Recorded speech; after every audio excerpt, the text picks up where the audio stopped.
Lu mikirannya mental health mulu, makanya karir lu di situ-situ aja. Nah itu lu bisa ngaca dari komen-komen lu. McLaren lu warna apa, bos? McLaren lu warna apa, bos? Orang ini memiliki kekayaan sebesar lebih dari 1 triliun rupiah. Coba bayangkan, seorang remaja yang memulai dari nol, jatuh bangun merintis berbagai usaha, hingga akhirnya dijuluki sebagai Raja Bitcoin.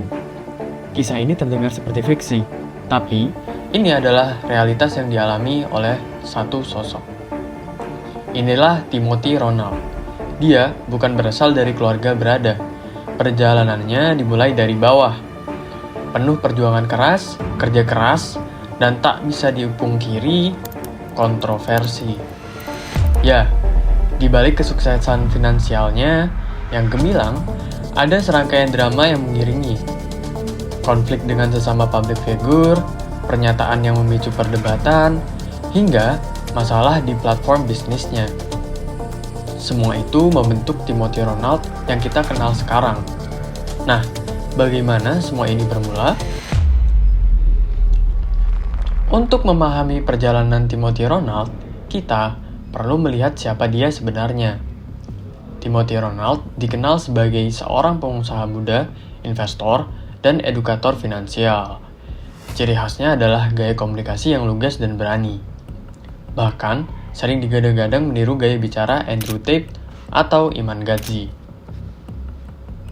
Awal karirnya sangat sederhana, bahkan jauh dari kesan glamor sekarang. Perjalanan karirnya dimulai dari penjualan pomade impor secara online. Pengalaman itu tak menghentikannya. Ia kemudian mencoba menjadi joki game online untuk mendapatkan penghasilan serta menjual sedotan untuk memenuhi kebutuhan hidupnya. Titik balik penting terjadi ketika ia mulai aktif di TikTok dan platform media sosial lainnya. Ia berbagi pengalamannya tentang investasi. Dari sanalah ia mulai dikenal sebagai edukator finansial yang berfokus pada pasar modal dan Bitcoin serta cryptocurrency. Namun, perjalanannya tidak selalu mulus. Bahkan, sejak awal, ada saja drama yang mewarnai perjalanannya. Salah satu kontroversi awal yang membuat namanya disorot adalah drama kopi Rp80.000. Timothy pernah menyatakan bahwa lebih baik mengalokasikan uang untuk kopi mahal senilai Rp80.000 daripada untuk hal-hal yang dianggapnya kurang produktif. Pernyataan ini sontak memicu gelombang reaksi di media sosial. Banyak tokoh terkemuka, mulai dari public figure hingga para ahli finansial yang ikut memberikan tanggapan. Mereka mengkritik pandangan Timothy yang dinilai kurang bijaksana dan berpotensi menyesatkan audiensnya, terutama audiens yang masih awam. Timothy pun tidak tinggal diam. Ia memberikan tanggapan balik dan klarifikasi mengenai maksud pernyataannya. Meskipun kontroversi ini sempat membuat namanya semakin dikenal, baik secara positif maupun negatif, ini menjadi awal dari reputasinya sebagai sosok yang sering memicu perdebatan di ranah edukasi finansial. Kontroversi ini hanyalah permulaan dari pernyataan-pernyataan kontroversial lainnya. Timothy dikenal dengan pandangannya yang tidak konvensional, termasuk tentang pentingnya pendidikan formal. Ia seringkali menyampaikan bahwa sekolah atau kuliah tidak selalu menjadi jaminan kesuksesan finansial. Puncaknya, ia membuat keputusan mengejutkan untuk drop out dari perkuliahan di semester pertama. Langkah ini diambil karena ia meyakini bahwa pendidikan terbaik ada di dunia nyata, dengan langsung terjun membangun bisnis dan investasinya. Keputusan dan pernyataannya tentang pendidikan ini tentu menuai beragam tanggapan dari influencer lain dan publik. Ada yang mendukung idealismenya, namun tak sedikit pula yang mengkhawatirkan dampaknya terhadap generasi muda. Ini semakin mengukuhkan citra Timothy sebagai sosok yang tak takut mendobrak stigma, dan keberanian inilah yang membawanya pada hasil-hasil kerja kerasnya. Terlepas dari kontroversi seputar pandangan pendidikannya, Timothy membuktikan hasil kerja kerasnya melalui pendirian platform edukasi. Salah satunya adalah Akademi Kripto. sebuah program kursus intensif tentang investasi cryptocurrency yang dijanjikan dapat membantu pesertanya meraih keuntungan signifikan. Selain itu, nama Timothy Ronald juga sempat dikaitkan dengan Hollywings Group. Meskipun detail keterlibatannya tidak terlalu transparan, adanya korelasi ini menambah spekulasi dan perbincangan di kalangan publik, menunjukkan jangkauan bisnisnya yang semakin meluas. Namun, di balik capaian ini, tekanan dan drama tidak lantas hilang.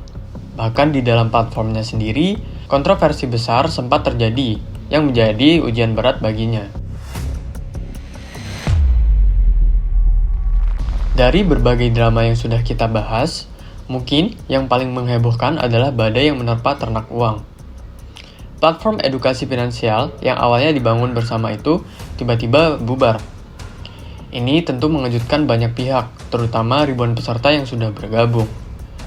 Gonjang-ganjing ternak uang ini bukan sekedar urusan internal. Drama ini ikut menyeret nama-nama besar lain di edukasi finansial, seperti Raymond Chin dan Felicia Putri Tiyasaka. Spekulasi pun bermunculan. Ada apa sebenarnya di balik perpisahan ini? Timothy Ronald menyatakan bahwa hanya dialah yang bertahan menyelesaikan masalah ternak uang itu hingga selesai. Partnernya dianggap keluar dari kapal yang sedang karam. Internet pun semakin memanas. Akhirnya Timothy Ronald mengajaknya untuk adu tinju. Tetapi Raymond Chin menolak ajakan tersebut. Dari penjualan pomade, kontroversi kopi 80.000, pandangan tentang pendidikan dan keputusan drop out, hingga tantangan terbuka di ternak uang, serta drama di akademi kripto, Timothy Ronald telah melalui banyak sekali pasang surut. Semua ini membentuk karakternya, dan ia terus belajar dari setiap kesalahan dan kritik. Namun, di balik semua kontroversi itu, ada sebuah misi mulia yang kini ia fokuskan. Ia ingin membangun 1000 sekolah di berbagai pelosok Indonesia melalui Ronald Foundation. Sebuah langkah filantropis yang menunjukkan bahwa kesuksesan tidak hanya diukur dari Bitcoin atau miliaran rupiah, tetapi juga dari kontribusi nyata bagi masyarakat. Selain pembangunan sekolah, Timothy juga aktif dalam berbagai kegiatan kebaikan lainnya yang tidak selalu terekspos media. Ia sering berbagi pengalaman dan insight kepada komunitas yang lebih kecil, serta mendukung inisiatif sosial lainnya yang sejalan dengan visinya untuk meningkatkan literasi finansial dan kesejahteraan. Perjalanan Timothy Ronald yang dijuluki sebagai Raja Bitcoin adalah bukti bahwa kesuksesan bisa dicapai dari mana saja, asalkan ada tekad kuat dan kemauan untuk terus belajar, bahkan dari setiap drama yang dialaminya.